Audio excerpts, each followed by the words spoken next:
8 sasakyan na walang import entry at wala pang certificate of payment. Walang dokumento sa madalit salita. Sa 30 luxury vehicles o mamahaling sasakyan ng pamilya Diskaya na nasa kustudiya ngayon ng Bureau of Customs o BOC, 8 umano rito ang posibleng smuggled o ipinuslit sa bansa. Ayon kay BOC Commissioner Ariel Nepomuceno, wala silang nakitang kaukulang dokumento tulad ng import entry at iba pa. Ayon sa opisyal, bibigyan nila ng panahon ang mga importer na magpaliwanag at ilabas ang mga hinihinging dokumento sa loob ng kalahating buwan.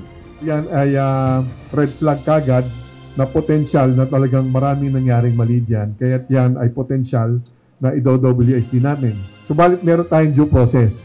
Kapag biguan niya silang gawin ito o hindi sapat ang paliwanag, maglalabas na ng warrant of seizure and detention o WSD ang kawanihan. Samantala, pagpapaliwanagin din ng Bureau of Customs o BOC ang mahigit 10 nilang dati at kasalukuyang tauhan kaugnay ng hinihinalang smuggled luxury vehicles ng mga Diskaya.